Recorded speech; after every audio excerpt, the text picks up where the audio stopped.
Halo, Assalamualaikum warahmatullahi wabarakatuh. Masih dalam rangka menyiapkan data untuk melakukan evaluasi lahan, pada tahap ini kita akan melakukan persiapan data iklim yang terdiri dari data curah hujan dan data temperatur.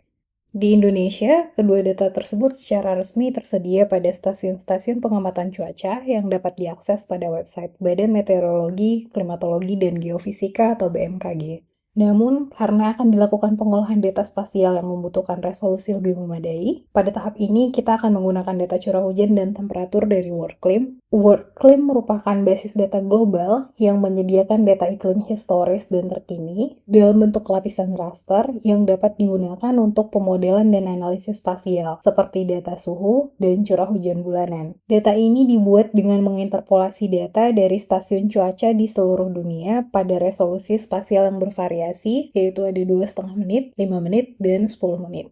Baik, ayo kita mulai tahap pengunduhan data iklim dari website WorldClim. Untuk mengunduh data WorldClim, kita dapat membuka Google, kemudian mengetikkan di sini WorldClim, dan memilih website worldclim.org, kemudian pilih download. Kita akan diarahkan kepada page WorldClim seperti ini, dan kita bisa memilih historical monthly weather data. Setelah ini muncul, kita dapat melihat data WorldClim yang tersedia pada berbagai resolusi spasial, terdapat 2,5 menit, 5 menit, dan 10 menit. Data WorldClim disimpan dalam bentuk per 10 tahun, dari tahun 1950 sampai saat ini, pada periode 2020 sampai 2024. Yang akan kita download adalah data tahun terbaru, yaitu 2020 sampai 2024. Namun, dalam hal pengolahan data, kita hanya akan menggunakan data terbaru, yaitu tahun 2024, yang terdiri dari temperatur minimum, temperatur maksimum, dan presipitasi, atau pada daerah tropis seperti Indonesia, kita kenal dengan curah hujan. Untuk mendownloadnya, kita tinggal klik saja Tmin 2020 sampai 2024, kemudian proses download akan berlangsung. Kita juga akan download Tmax 2020 sampai 2024, dan juga presipitasi 2020 sampai 2024. Kita bisa melihat di sini proses downloadnya, dan setelah proses download selesai, nantinya kita akan mengolah data tersebut sehingga bisa digunakan dan digabungkan dengan data SPT untuk melakukan analisis kesesuaian lahan. Setelah pengunduhan data curah hujan dan temperatur selesai, hal selanjutnya yang akan kita lakukan adalah menyiapkan data curah hujan. Baik, setelah membuka halaman QGIS, kita akan memanggil data curah hujan yang telah tadi kita download dengan cara klik layer, kemudian pilih add layer dan add raster layer. Kemudian seperti biasa, klik browse, pilih direktori penyimpanan datanya, ada di data iklim, dan kita bisa lihat di sini pilih proyek 2020 sampai 2024. Dalam data ini terdapat data curah hujan per bulan setiap tahunnya, yang akan kita ambil hanya tahun 2024 mulai dari bulan Januari dengan kode 01 sampai dengan bulan Desember 2024 dengan kode 2024-12. Kita blok semua dengan cara tekan shift, kemudian klik open, pilih add. Seperti biasa, halaman ini bisa di close. Kemudian kita bisa lihat pada tampilan layer di sini, data curah hujan telah terinput mulai dari bulan Januari sampai dengan bulan Desember untuk tahun 2024. Selanjutnya, karena ini data curah hujan bulanan, untuk mendapatkan data curah hujan tahunan, kita akan menjumlahkan semua data ini dengan cara klik raster analysis, kemudian pilih cell statistics, double klik. Pada input layer, kita klik input layer di sebelah sini, kemudian pilih select all, sehingga semuanya akan terchecklist, klik OK. Pada statistik, karena kita akan menjumlahkan, maka pilihannya adalah sum, kemudian biarkan semua output sesuai default, dan kita bisa run data ini. Setelah output muncul dan proses selesai, kita bisa tutup jendela raster analysis ini. Kemudian output layer ini merupakan data curah hujan seluruh dunia yang telah dijumlahkan. Selanjutnya kita bisa inputkan AOI wilayah KPH dengan cara add layer, klik layer, add layer, kemudian add vector layer karena AOI KPH merupakan file dengan tipe vektor. Ini kita klik browse, pilih direktori penyimpanan data, kemudian add, dan tutup jendelanya. Kita bisa klik di sini dan klik kanan, pilih zoom to layer. Nah, berikut merupakan AOI KPH dan curah hujannya. Selanjutnya kita akan potong data curah hujan yang telah kita jumlahkan tadi dengan extend pada AOI KPH. Kita pilih menu raster,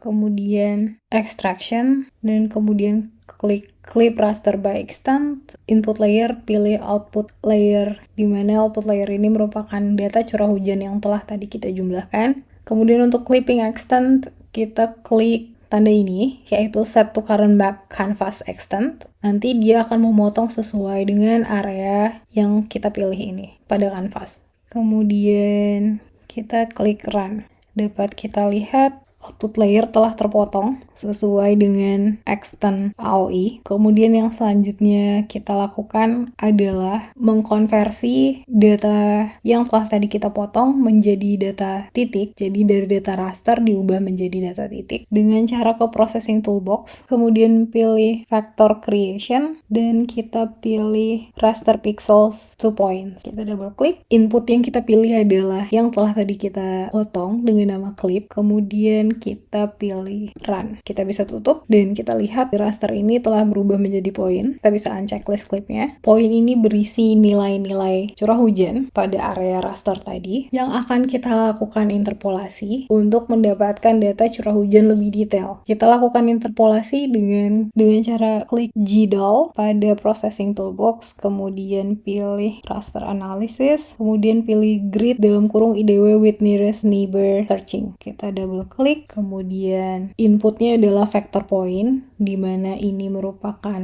nilai curah hujan dari data raster tersebut. Sisanya kita biarkan seperti default dan kita dapat klik run. Baik, setelah kita dapatkan vector points atau mengkonversi nilai raster menjadi titik-titik vektor, kemudian yang kita lakukan adalah menginterpolasi titik ini untuk mendapatkan nilai curah hujan yang lebih detail dengan cara klik GDAL, kemudian pilih raster analysis dan pilih grid dalam kurung IDW with nearest neighbor searching, double klik. Point layer yang diisikan adalah vector point, kemudian biarkan waiting power sampai no data dalam posisi default, di scroll ke bawah, namun di advanced parameter z value from field itu dipilih value, kemudian kita klik run. Kita bisa lihat perbedaannya adalah data hasil interpolasi ini lebih detail daripada data curah hujan yang tadi sudah kita klik. Kemudian kita akan reklasifikasi ini per interval 100 dengan cara ke processing toolbox, kemudian pilih raster analysis, kemudian di scroll ke bawah sampai melihat reclassify by table. Kita double klik. Raster layer yang dipilih adalah interpolated, yaitu hasil interpolasi tadi. Kemudian pada reclassification table kita klik ini untuk menambahkan tabel reklasifikasinya. Kemudian kita add row sebanyak interval 100 dari rentang ini. Karena ini data mulai dari 2300 sampai dengan 4409, maka kita akan add sebanyak 22 row. Tambahkan nilai minimum yang diisi adalah di sini 2300 karena intervalnya per 100, jadi sampai 2400 dengan value 1, kemudian 2400 sampai 2500 value 2. Jadi kita isi nilai minimum 2300 per interval 100 sampai dengan nilai maksimum 4500 sampai dengan value 22. Namun value ini perlu kita catat sehingga kita bisa tahu nantinya, karena hasil yang akan keluar adalah nilai value ini. Jadi kita perlu sedikit mengingat dari rentang mulai 2300 sampai 2400 sampai dengan rentang habisnya yaitu 4400 sampai 4500. Kita bisa klik OK di sini. Kemudian untuk range boundary-nya pilih min kurang lebih value kurang dari max. Kemudian kita scroll dan pilih run. Baik, kita sudah mempunyai data dari 1 sampai 22 kelas curah hujan dengan interval 100 mm.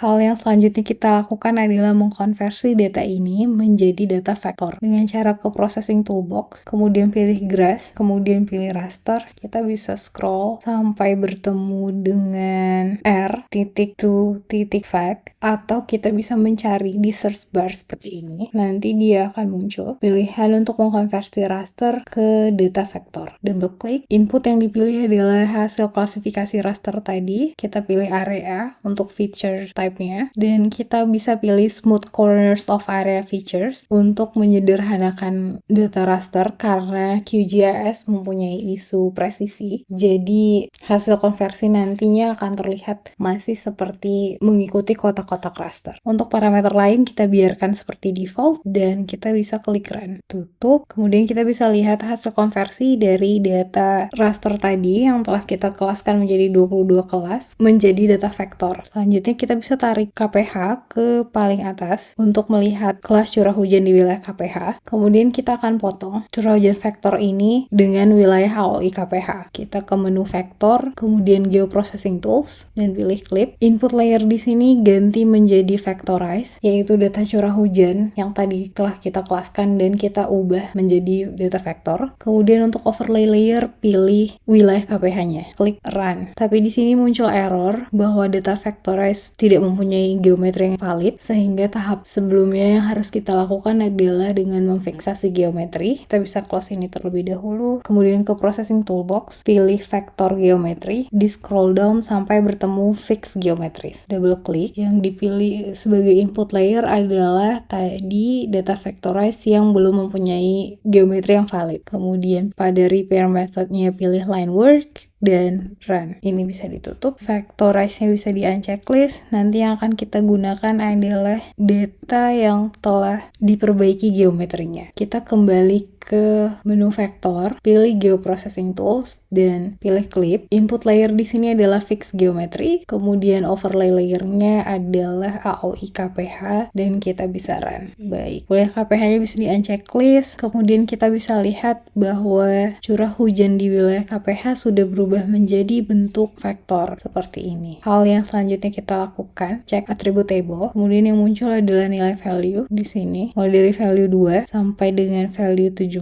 Ini akan kita terjemahkan menjadi rentang-rentang kelas dengan cara klik toggle editing mode, kemudian pilih new field. Untuk nama di sini kita tulis CH atau curah hujan. Tipenya pilih teks dan panjang teksnya 20 dan kemudian klik OK. Kita akan terjemahkan nilai value 2 ini menjadi rentang curah hujan. Seperti tabel yang telah kita tulis tadi, value 1 dimulai dari 2300 sampai 2400, maka value 2 akan bernilai 2400 sampai dengan 2500. Kemudian value 3 2500 sampai 2600. Karena ini sama-sama value 3, kita bisa copy dengan Ctrl C dan paste di sini dengan Ctrl V. Untuk value 4 2600 sampai 2700. Lakukan hal yang sama, copy dan paste. Kita akan isi sampai dengan value 17. Pengklasifikasian nilai curah hujan sampai dengan 100 ini bertujuan untuk memudahkan nantinya dalam proses analisis kesesuaian lahan, sehingga memudahkan proses matching sesuai dengan curah hujan pada kriteria syarat tumbuh tanaman. Kemudian kita sudah pindahkan ini mulai dari value 2 dengan interval 2400 sampai 2500 bagaimana yang tadi telah kita catat, sampai dengan tabel 17 dengan value 3900 sampai dengan 4000. Jangan lupa perhatikan nilai value yang sama di sini. Ada 2 poligon dengan value 3, 2 poligon dengan value 4, dan 4 poligon dengan value 15. Setelah ini selesai, kita bisa klik lagi toggle editing mode-nya untuk mematikan dan menyimpan hasil edit. Klik save. Selanjutnya kita akan menyimpan hasil klip ini dengan cara klik kanan, kemudian pilih export dan save feature as. Ubah koordinatnya menjadi 47N, kemudian pilih direktori penyimpanan data dengan nama CHKPH20. Kita pilih save dan kita pilih di sini adalah nilai ID dan curah hujan saja. Kemudian kita klik OK. Kita dapat lihat curah hujan yang sudah tadi kita kelaskan melalui simbologi. Berikut merupakan rentang variasi curah hujan mulai dari yang rendah pada kelas 2400 sampai 2500 sampai dengan kelas yang tertinggi yaitu di atas 3900 mm. Data ini nantinya akan kita gunakan untuk digabungkan dengan data SPT pada analisis kesesuaian lahan. Setelah curah hujan selesai, kita akan lakukan hal yang sama dengan prinsip yang sama pada data temperatur, namun terdapat sedikit perbedaan pada pengolahan data awal temperatur serta pada tabel reklasifikasinya. Baik, dan mari kita mulai proses penyiapan data temperatur. Untuk data temperatur, pertama kita bisa remove semua data ini, data curah hujan, karena tadi kita telah menyimpan hasil akhirnya yaitu CHKPH unit 20. Kemudian kita klik klik remove layer. Oke, halaman layer QGIS telah kosong. Selanjutnya kita akan panggil data temperatur dengan cara klik layer, add layer, kemudian add raster layer. Pilih browse. Karena temperatur ada dua di sini, kita pilih dua-duanya yaitu Tmax dan Tmin. Pertama dari Tmin dulu, klik dan pilih hanya tahun 2024 mulai dari Januari. Kemudian tekan shift sampai bulan Desember. Kita klik open dan add. Kemudian lakukan hal yang sama untuk Tmax. Klik browse lagi, pilih Tmax, kemudian pilih tahun 2024 mulai bulan Januari sampai Desember. Klik open dan pilih add. Kita tutup jendelanya dan di sini kita bisa lihat semua data temperatur sudah terpanggil mulai dari Tmin bulan Januari sampai Desember 2024 dan T maksimal tahun 2024. Selanjutnya kita membutuhkan rata-rata dari temperatur ini dengan cara klik raster analysis, kemudian cell statistik, double klik. Untuk input layer, pilih select all, kemudian klik OK. Namun pada statistik kita ganti menjadi min. Setelah itu kita klik run, tunggu sampai proses selesai, kemudian tutup jendelanya dan kita bisa lihat output layer di sini adalah rata-rata temperatur. Kemudian kita tambahkan lagi layer AOI KPH dengan cara klik layer, dan add vector layer. Pilih file SHP KPH-nya, klik open dan klik add. Kemudian di sini kita bisa klik kanan dan klik zoom to layer. Selanjutnya kita akan melakukan pemotongan untuk area KPH dengan cara pilih raster, kemudian extraction dan clip raster by extent. Input layernya adalah output layer, yaitu data temperatur yang tadi telah dirata-ratakan. Sementara clipping extentnya kita klik tombol ini, yaitu set to current map canvas extent dan klik run. Kita bisa tutup dan kita lihat di sini hasil clippingnya suhu berada pada rentang 19 sampai dengan 29. Kita pindahkan ini ke atas. Kemudian kita ke processing toolbox untuk mengkonversi data raster ini menjadi titik. Kita pilih vector creation, kemudian pilih raster pixels to points, di mana raster layernya adalah hasil raster yang telah tadi kita potong dengan wilayah KPH. Kemudian klik run. Titik-titik ini sudah didapatkan. Hal selanjutnya yang harus kita lakukan adalah menginterpolasi poin-poin ini sehingga didapatkan temperatur yang lebih detail. Kita ke processing toolbox, pilih GDAL, kemudian raster analysis, dan pilih grid dalam kurung IDW with nearest neighbor searching. Double klik, kemudian point layernya pilih vector points. Dari waiting power sampai no data dibiarkan default, namun pada advanced parameter z value from field kita pilih value. Kemudian pilih run. Kita bisa lihat data suhunya sudah mulai detail. Kemudian kita lakukan reklasifikasi dengan ke processing toolbox, pilih raster analysis, kemudian di scroll down sampai bertemu dengan reclassify by table. Kita double klik, kemudian raster layer yang dipilih adalah hasil interpolasi tadi dengan nama interpolated dalam kurung IDW with and search. Pada reclassification table kita klik di bagian ini, kemudian kita tambahkan tabelnya sama seperti curah hujan tadi, namun untuk temperatur kita pilih rentang 1. Jadi dari 19,3 sampai dengan 29 kita akan mempunyai 11 kelas. Kita add row-nya sampai 11, kemudian pilih nilai minimumnya adalah 19 sampai 20, maka value-nya adalah 19. Kemudian untuk 20 sampai 21, maka value-nya adalah 20. 21 sampai 22, value-nya adalah 21. Sampai dengan 29, maka value-nya adalah 29. Kemudian kita klik OK. Range boundaries-nya kita ganti menjadi min, kecil sama value, dan lebih kecil max. Kemudian klik run. Oke, kita sudah mempunyai 11 kelas suhu di sini hasil reklasifikasi. Kemudian data ini kita akan ubah menjadi data vektor dengan cara ke processing toolbox, pilih grass, kemudian pilih raster, scroll down sampai bertemu r.to.fact yang ini, atau dengan mencari di search bar r.to.fact, kemudian kita double klik. Input layernya adalah hasil reklasifikasi, feature type-nya area, kemudian kita checklist smooth corner of area features, dan datanya bisa kita run. Yang ungu ini merupakan data vektor dari suhu. Kemudian kita akan klik dengan AOI atau wilayah KPH-nya dengan cara ke menu vektor, kemudian pilih geoprocessing tools dan clip. Input layernya adalah vectorize, yaitu hasil konversi data raster temperatur menjadi vektor, sementara overlay-nya adalah wilayah KPH. Kita akan klik run, dan ini bisa kita tutup. Nah, kita bisa lihat bahwa wilayah KPH sudah berisi informasi suhu atau temperatur. Kemudian kita lakukan hal yang sama dengan data curah hujan tadi. Kita akan memindahkan nilai value ke field temperatur dengan cara open attribute table. Kemudian terdapat nilai value di sini